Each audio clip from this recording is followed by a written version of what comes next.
Ladies and gentlemen, welcome back. Once again, we are going to talk about relatives today. You mean like my mom? Not your mom, just relative chords. So, i.e., take a major chord. It's like the opposite of that would be a minor chord. If you take a minor chord, the opposite of that would be a major chord. Now, I gotta say, I have many times over the years in my musical experience along my musical journey have heard the phrase relative minor. I gotta be honest, I've never heard relative major personally, but the concept is the same in reverse. So we're gonna use the example or excerpt from the previous lesson. If you haven't seen that, talking about the D major pentatonic and changing from the 1, the 2, and the 5 chord. If you haven't seen that, I will link that in the description. Go check that out. Uh, but if you've seen it already, you know that pattern 7 9 7 7 9 7, and then we're playing a chord. Basically, for context, it's like what you maybe miss as we're playing that riff is ideally that's probably a D chord. So I'm gonna start my looper here, and it's gonna play that chord, so you can kind of hear it like imagining that you're just the lead guitar player and doing what we had on that paper, and somebody else is playing a chord while you're doing that. It would sound like this: 1 2 3 4. Well, it's kind of off here.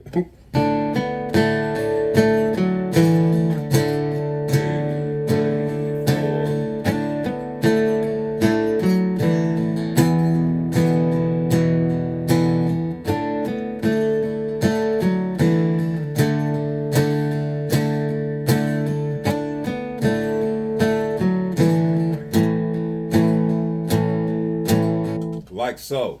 So the concept of understanding what a relative minor is so that if you want to, if you need to, you can change the mood or feeling of the song by playing the relative minor. That being said, I gotta like pause and say this is like all essentially hypotheticals, hypothetical scenarios or ways or rather different chord combinations that you could play. I mean, I'm probably only going to hit one or two, but even in that, it's like I've said in other videos. Once you know the notes or the information available, you can do with it what you want to. That being said, so imagine I do have to change. Imagine that now instead of a D chord being played, a B minor would be being played. Side note, I didn't say it yet, but B minor is the relative minor of D. How do we know that? Because inside the D major scale, a D, E, F sharp, G, A, B, C sharp, and a D, the relative minor is what they would refer to as the sixth, which is a B we just discovered. And I know that, well, we already said relative minor. That means it's a minor chord. So uh, basically, if you've only been playing the 2 finger chords, the variation here is that instead of playing for the D chord, basically, actually, I'm getting ahead of myself if I'm being honest. Momentarily, we're going to change it to where we're playing the B, but for right now, this first excerpt or example, I want you to imagine that a B minor was being played. Just notice the sonic difference when that 2 and 4 starting at the A is being played.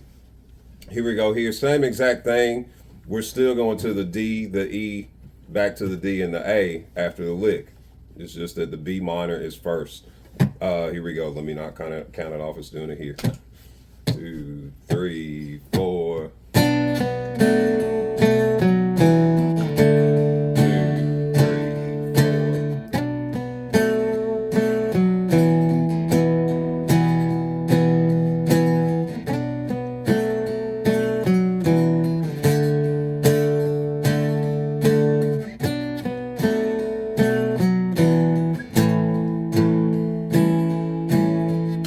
So you can see and hear, hopefully, it's a big difference between that major chord being played and that minor chord being played.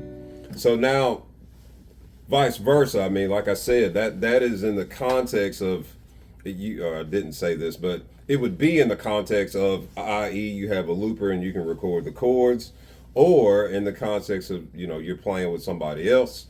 Somebody else is probably playing the D, or that they would have been. If you were like, hey man, I'm not feeling all that happy stuff. Like I'm feeling a little down today. Hit that minor chord.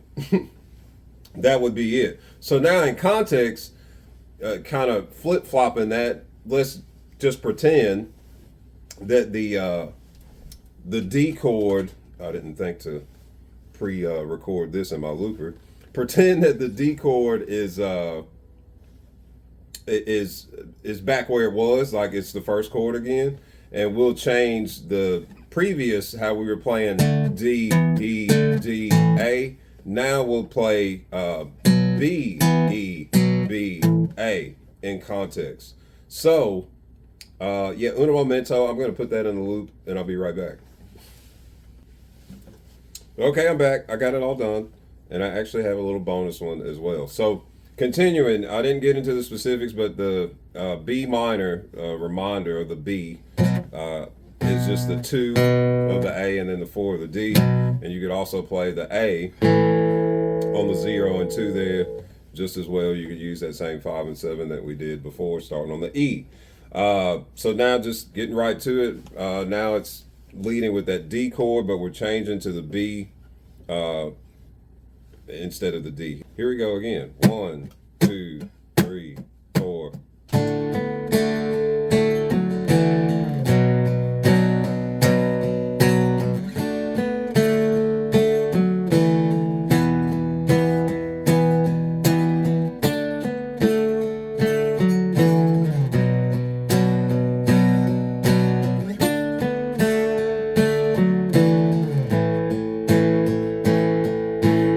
So that was how you go from changing from a major to a minor, which I didn't lay it out this way, but let me lay it out this way now. A way to think of it, I mean, this could pertain to any chord, but specific to a given key of a major scale, whatever key that may be, the 6th chord is the B. And another way to kind of find it, just in general, a relative minor, if you got a major chord and wondering what you could replace it with, just go down 2 musical notes or chords, and that's your minor. And I mean, if you already know all the chords inside the scale, it'll be that much more obvious what it is. But that being said, you could do the same in reverse with say E minor, which I think in this progression, the original D E D A, like in terms of modifying things, I think the last one that I might modify would be the E. In which case, I need to do that process of finding the minor in reverse, because we're already on a minor. So instead of going down, I'm going to go up. So E is 6. That means F, although it's F sharp in the key, is 2. And then I would arrive at G. So G, again, just the 2-finger version, you would play 3 of the E and 5 of the D. That being said, in this next excerpt, the tonality on the lick is going to be B minor, and then we're going to play the original D, but we're not going to play E, we're going to play G, that 3-5, and then we're going to go back to the D and then the A, assuming my memory of what I put in that loop serves me right. Here we go. 2, 3, 4.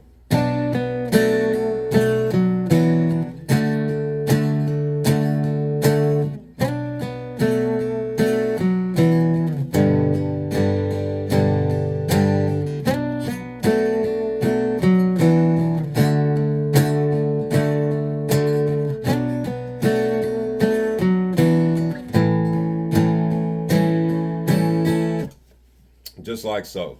So lastly, in conclusion, if I didn't already say at some point in this video, I'm forgetting now, but this information in terms of these relatives, again, it's a way to change things up. And this, in my mind, it is kind of in the context of creating something, like you're writing music or trying to, make stuff up with your buddies. It's like this is those relatives are not replacements in terms of, like, if somebody's playing a E minor, or excuse me, let's say that everybody's playing a G major, and you're trying to play a E minor while they're playing G major, it's not gonna work. Exactly.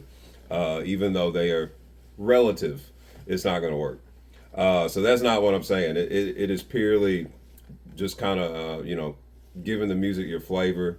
Hey, you can change to these different notes.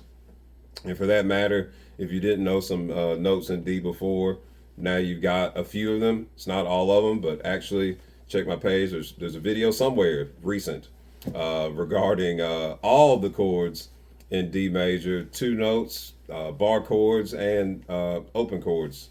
They're all there. So I think that's what I got for this one. Hope this was helpful. Be sure to give a like, subscribe if you're feeling that. Say hello, and maybe something else we could talk about. Love to hear it. Till we meet again. Rock on.